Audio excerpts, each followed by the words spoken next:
नमस्कार दोस्तों, मैं हूं हर्ष कुमार और आज हम बात करने वाले हैं एनर्जी अपॉर्चुनिटीज़ के बारे में। इंडिया में एज ए एनर्जी क्यों ज़्यादा अपॉर्चुनिटीज़ मिल रहा है और एसबीआई इस time SBI energy opportunity fund क्यों लेके आ रहा है। As a energy theme sector भी है, बट एज ए थीम क्यों इतना बढ़ावा मिल रहा है, क्यों मोदी गवर्नमेंट सपोर्ट कर रहे हैं, क्यों फाइनेंस मिनिस्टर क्यों जो अपना इंटरिम बजट आया था उसमें भी उसको बढ़ावा मिल रहा है। वो लोग एज ए एनर्जी जो रिन्यूएबल एनर्जी है उसको प्रमोट कर रहे हैं।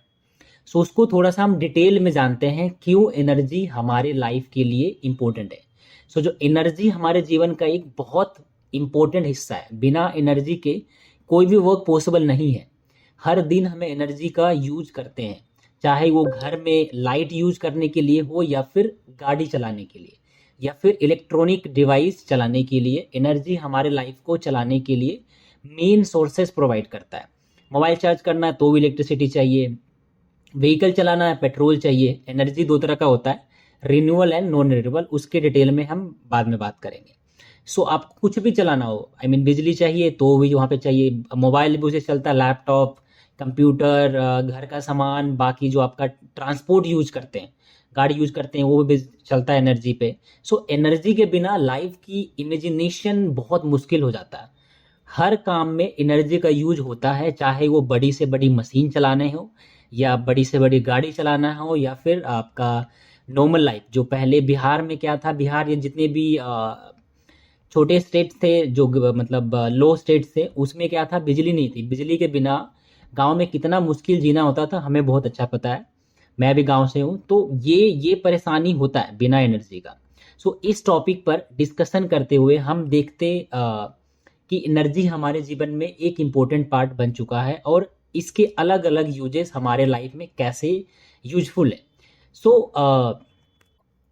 सबसे पहले हम बात करते हैं एनर्जी है क्या, कितने यूजेस हैं, रिन्यूएबल एनर्जी या नॉन रिन्यूएबल एनर्जी क्या है, उसके बीच में डिफरेंसेस क्या है। एंड हम बात करेंगे ये जो इंटरिम बजट में क्या क्या बताया गया है हमारे फाइनेंस मिनिस्टर के द्वारा एंड प्राइम मिनिस्टर के द्वारा। हम ये भी डिस्कस करेंगे कि सरकार ने क्या क्या स्कीम लाए हैं energy and renewable energy promote करने के लिए। एंड इन लास्ट हम डिस्कस करेंगे थोड़ा सा फंड के बारे में, जो एसबीआई का एनएफओ है उसके बारे में भी थोड़ा सा बात करेंगे, जो कि एसबीआई लेके आ रहा है एनर्जी अपॉर्चुनिटी फंड।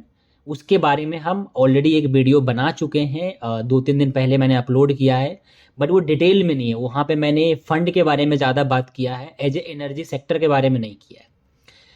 जो एनर्जी है ये एक नेचुरल रिसोर्सेस है, जैसे कोल एंड पेट्रोलियम। ये मिलियंस ऑफ ईयर एगो इसका इनको मतलब खोज हुआ था। जैसे सनलाइट हो गया, मतलब अपना जो धरती है उससे पहले भी सनलाइट, मतलब उससे पहले ही सनलाइट था। जितने भी एनर्जी है उसको हम डिवाइड करते हैं, क्लासिफाइड करते हैं इनटू टू पार्ट। एक है रिन्यूएबल रिसोर्सेज एंड है दूसरा नॉन रिन्यूएबल रिसोर्सेज। जो रिन्यूएबल रिसोर्सेज है वो एक fossil fuels such as coal, petroleum, natural gases and rare minerals typically found in meteorites. ये जो नॉन रिन्यूएबल रिसोर्सेज है, जो एनर्जी है, ये बड़ा लिमिटेड है। आपको भी पता है पेट्रोल, गैस, ये सब बड़ा लिमिटेड है, इसका कंजप्शन इतनी तेजी से बढ़ रहा है। जो नॉन रिन्यूएबल जो वो कभी भी एग्जॉस्ट नहीं होगा। जैसे आपका renewable resources, example of resources are sun, सूर्य, जो लाइट आता है जिससे हम सोलर पैनल चार्ज करते हैं। हवा, जो वाइंड सोलर होता है, जो वो घूमने वाला चक्री होता है, उससे भी एनर्जी हम जनरेट करते हैं, इलेक्ट्रिसिटी, तो वो कभी खत्म होने वाला नहीं है। एंड टाइडल एनर्जी, जो कि पानी से बनाया जाता है। जब पानी कहीं पे गिरता है तो वहां से बनाया जाता है। अगर मैं थोड़ा सा इन दोनों के बीच में डिफ्रेंशिएट करूं, renewable energy and non renewable energy के में, तो अगर डिप्लीशन के बिहाफ पे रिन्यूएबल जो रिसोर्सेस है can not be depleted over time, और जो नॉन रिन्यूएबल रिसोर्सेस है वो ओवर द टाइम खत्म होता हुआ जाएगा।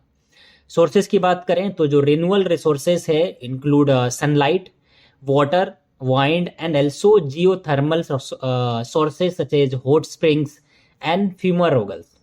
नॉन रिन्यूएबल जो रिसोर्सेज है, जो एनर्जी है, वो इंक्लूड्स है fossil fuel such as coal and petroleum.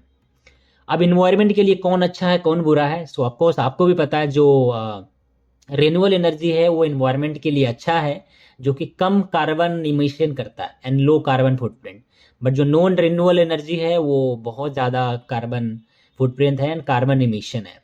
Cost की बात करें तो जो रिन्यूएबल एनर्जी है थोड़ा सा महंगा पड़ता है, क्योंकि इसको सेटअप करने में टाइम लगेगा, इसलिए थोड़ा सा महंगा पड़ता है जो रिन्यूएबल एनर्जी है।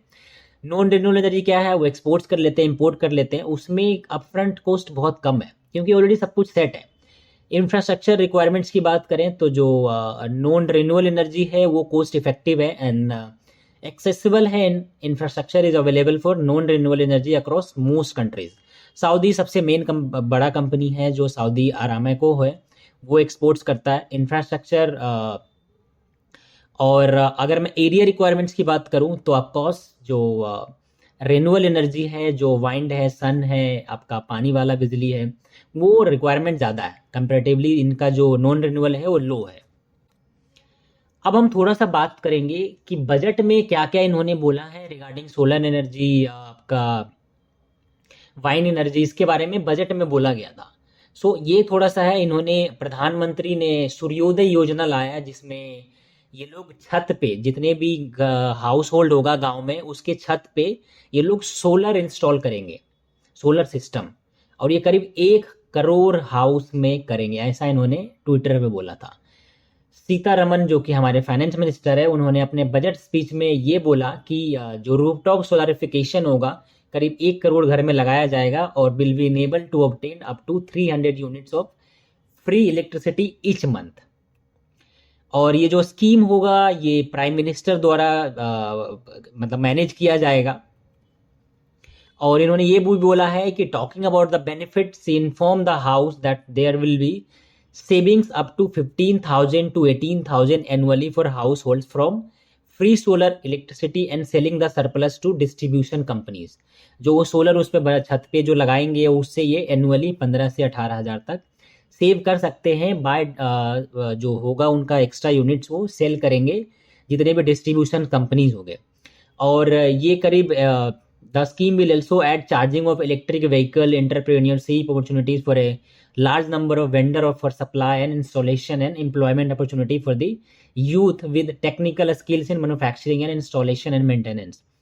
और बजट में ये भी बोल रहे थे कि by 2070 they are committing net zero मतलब नेट जीरो पोल्यूशन बाय 2070, क्योंकि ये लोग रिन्यूएबल एनर्जी पे फोकस कर रहे हैं ज़्यादा।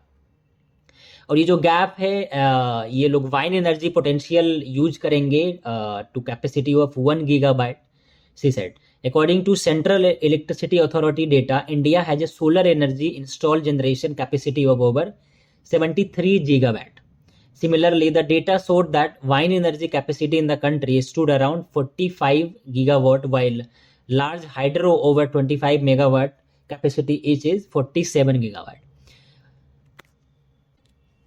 ये कुछ पॉइंटर्स थे जो ये लोग रिन्यूएबल एनर्जी को काफ़ी अच्छा प्रमोट कर रहे हैं, और उसी बेस पे एसबीआई म्यूचुअल फंड इस एनएफओ में स्टॉक्स में इन्वेस्ट करेगा। ये सिर्फ इंडिया में नहीं, इंडिया के बाहर भी करेगा। अब हम कुछ बात करेंगे जो गवर्नमेंट कुछ इंसेंटिव्स प्लान लाया था रिन्यूएबल एनर्जी के लिए। इन्होंने जो सबसे पहला लाया था वो था ये जो एफडीआई है, फॉरेन डायरेक्ट इन्वेस्टमेंट, वो अलाउ कर रहे हैं up to 100% in under automatic route. ये लोग इंटर स्टेट ट्रांसमिशन सिस्टम जो चार्जेस होता है उसको भी वेव ऑफ कर रहे हैं बाय 30 जून 2025। और जो इनका declaration of trajectory for renewal purchase obligation up to year 2022। और ये लोग ultra mega renewable energy parks भी सेटअप कर रहे हैं, land and transmission to RA developers उन्हें प्लग एंड प्ले। ये इनका कुछ स्कीम भी है, जैसे प्रधानमंत्री किसान ऊर्जा सुरक्षा एवं उत्तम महाविद्यालय। ये सारे हैं, ये मैं लिस्ट यहाँ पे स्क्रीन पे दिखा भी देता हूँ। ये सारे जो इंसेंटिव प्लान पीएलआई ये सब लेके आए हैं ताकि इसको प्रमोट कर सके। आगे आने वाले टाइम में इन्वायरमेंट को सेव करने के लिए ये लोग रिन्यूएबल एनर्जी को प्रमोट कर रहे हैं। अब थोड़ा सा हम बात करते हैं एसबीआई का जो इंडिया एनर्जी अपॉर्चुनिटी फंड है उसके बारे में। जो स्कीम का नाम है मैंने बता ही दिया, एसबीआई एनर्जी अपॉर्चुनिटी फंड है। जो स्कीम है एक थीमेटिक फंड है, मिनिमम जो अमाउंट इन्वेस्टमेंट का है, अगर कोई लमसम प्लान कर रहा है तो 5,000 मिनिमम, मतलब पहली बार अगर कोई इसमें कर रहा है और एसआईपी नहीं कर रहा है, एक बार करके छोड़ देना चाहता है तो उसको 5,000 रुपये मिनिमम इन्वेस्ट करना पड़ेगा। अगर कोई एसआईपी प्लान कर रहा है तो वो मिनिमम 500 रुपये का एसआईपी करना पड़ेगा। जो इनका फंड मैनेजर है मिस्टर राज गांधी और मिस्टर प्रादीप केसावन है जो ओवरसीज सिक्योरिटीज देख रहे हैं। ये इसका जो बेंचमार्क है ये एनर्जी टीआर इंडेक्स है। अगर मैं थोड़ा इंडेक्स की बात करूं, जो निफ्टी एनर्जी इंडेक्स है उसमें करीब ऑयल गैस एंड कंज्यूमेबल जो फ्यूल्स है उसका जो वेटेज है 60% है, 60.25%, जिसमें रिलायंस सबसे ज़्यादा है 33% का है, ओएनजीसी 9% का है, जिसमें कोल इंडिया है, Indian oil corporation and BPCL है। ये कुछ कंपनी है जो इंडेक्स में आता है। पावर में आपका 40% है अप्रोक्स, एनटीपीसी हो गया, पावर ग्रिड हो गया, टाटा पावर हो गया, अडानी ग्रीन हो गया। सो ये सारे स्टॉक्स उस इंडेक्स में आता है। ये इसमें इन्वेस्ट करेंगे, कितना वेटेज में करेंगे वो तो बाद में डिसाइड होगा, लेकिन अगर मैं इंडेक्स की बात करूं जहां से ये कंपेयर करेंगे, जहां से अल्फा जनरेट करेंगे, वो उसमें इसमें जो ऑयल गैस और फ्यूल्स वाला है वो 60% वेटेज है और पावर का 40% है। ये कुछ सेक्टर में पैसा इन्वेस्ट करेंगे, जैसे अगर मैं ऑफशोर सपोर्ट सोल्यूशन ड्रिलिंग की बात करूं तो उसमें LPG, CNGC, PNG, LNG suppliers. Power transmission में ये लोग refineries and marketing, power generation में coal and integrated power utilities में ये लोग ऑयल एक्सप्लोरेशन एंड प्रोडक्शन में इन्वेस्ट करेंगे। ट्रेडिंग गैस की बात करें जिसमें gas transmission and marketing. Trading coal में आपका ऑयल स्टोरेज हो गया एंड ट्रांसपोर्टेशन, ल्यूब्रिकेंट्स में अदर यूटिलिटीज आता है एंड ऑयल इक्विपमेंट्स में आपका पावर ट्रेडिंग। तो ये सिर्फ जो मतलब एनर्जी प्रोड्यूस कर रहा है सिर्फ उसी कंपनी में नहीं यूज कर रहे हैं। जैसे ऐसा कोई भी कंपनी जो इंगेज है इन एनर्जी कंसल्टेंसी या फिर manufacturing pipelines used in energy sector, manufacturing electrical equipments for production, transmission and distribution of energy, companies involve bio energy value chain, companies making component of new energy, NCLREs companies in power transmission and distribution space. So ये सिर्फ उसका जो मैंने company बताया, Reliance, ONGC, कोल India, ऐसे जो companies है, सिर्फ ऐसे कंपनीज में ही इन्वेस्ट नहीं करेंगे। ये उनसे रिलेटेड जो भी कंपनीज होगा, अब जैसे कोई भी कार है तो कार में सिर्फ कार का कंपनी तो यूज नहीं होता ना, उसमें टायर अलग कंपनी का होता है, आपका मिरर अलग कंपनीज का होता है, मशीन अलग कंपनी जो का होता है। तो वैसे ही एनर्जी में भी अलग अलग कंपनीज है, कंसल्टेंसी कंपनीज भी है, मैन्युफैक्चरिंग कंपनीज भी है, कंपनी जो कि बायो एनर्जी वैल्यू चेन में भी है। तो वो ऐसे कंपनीज में इन्वेस्ट करेंगे। ये लोग करीब 20 to 25 स्टॉक्स रखेंगे इस फंड में, तो काइंड ऑफ एक कंसंट्रेटेड पोर्टफोलियो होगा इसमें। और ये लोग बॉटम अप जो इनका अभी जो स्टार्टिंग में है, ये लोग लार्ज कैप कंपनीज में इन्वेस्ट करेंगे ड्यूरिंग द पोर्टफोलियो इंसेप्शन, और बाद में देखेंगे धीरे धीरे ये स्मॉल कैप में भी जाएंगे। और ये आपका ट्रेडिंग जो इनका जो स्ट्रेटजी है इन्वेस्टमेंट का, वो अप्रोच करेंगे बारवेल अप्रोच, मतलब कुछ ट्रेडिशनल एनर्जी भी लेंगे और कुछ न्यू एनर्जी भी लेंगे, ट्रेडिशनल में जो पुराना एनर्जी था। अब इनका जो अगर मैं निफ्टी इंडेक्स की बात करूं और निफ्टी एनर्जी इंडेक्स की बात करूं तो अभी भी निफ्टी 50 एनर्जी जो इंडेक्स है उसके कंपैरिजन में निफ्टी एनर्जी इंडेक्स को 25% डिस्काउंट पे देखा जा रहा है।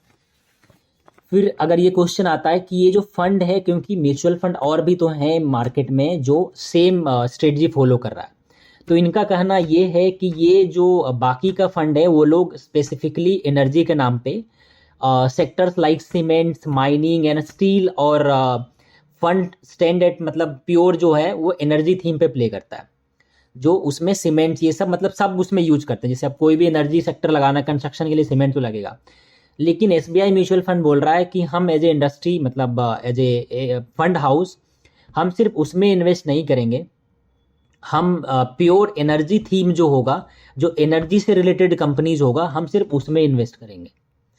अगर मैं एग्जिट लोड की बात करूं तो 1% है। अगर एक साल से पहले पैसा निकालते हैं तो आपको 1% एग्जिट लोड पे करना होता है। टैक्सेशन आपका इक्विटी का है, अगर एक साल के बाद पैसा निकालते हैं तो आपका 1 लाख तक फ्री होता है। गेन जो भी आप प्रॉफिट कमाते हैं उसके ऊपर जो भी होता है 10% फ्लैट जाता है। सपोज अगर आपने 10 लाख रुपए इन्वेस्ट किया, वो 10 लाख बन गया 12 लाख अगले साल, तो आपका प्रॉफिट हो गया 2 लाख, तो 1 लाख तक प्रॉफिट जो है होगा वो फ्री होगा। उसके ऊपर आपका 10% जाएगा जो कि 10,000 होगा। अगर एक साल से पहले निकालते हैं तो 15% फ्लैट टैक्स जाता है। सो ये था about SBI energy opportunities fund. और एज ए एनर्जी सेक्टर भी मैंने बात किया कि कैसे हमारे प्रधानमंत्री, हमारे finance minister solar energy, wine energy ये सबको प्रमोट कर रहे हैं। और भी डिटेल में मैंने बताया है हमारे जो सेकंड वीडियो है जो मैंने पहले ही बना चुका हूँ एसबीआई जो एनएफओ है उस पर। तो उसमें हमने डिटेल में बात किया है कैसे ये लोग इफेक्टिव होंगे as a fund house.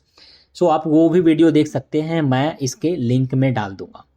So thank you so much to listening me. अगर और भी इन्फॉर्मेशन चाहिए तो हम डिटेल में बात करेंगे, लेकिन अभी आई थिंक इतना इन्फॉर्मेशन काफ़ी है to invest in energy fund, क्योंकि ओवरऑल जो सेक्टर एज ए थीम देखा गया बहुत स्कोप है। आने वाले टाइम में आप 20 to 22% का रिटर्न एक्सपेक्ट कर सकते हैं। पास रिटर्न तो आपको ऑलरेडी पता ही है, आप एनएससी के वेबसाइट पे जाके निफ्टी एनर्जी इंडेक्स का रिटर्न देख सकते हैं, वही रिटर्न ये लोग फॉलो कर रहे हैं। ये हमेशा 10 ईयर्स में, 3 ईयर्स में, 5 ईयर्स में हर जगह इन्होंने निफ्टी 50 को बीट किया है।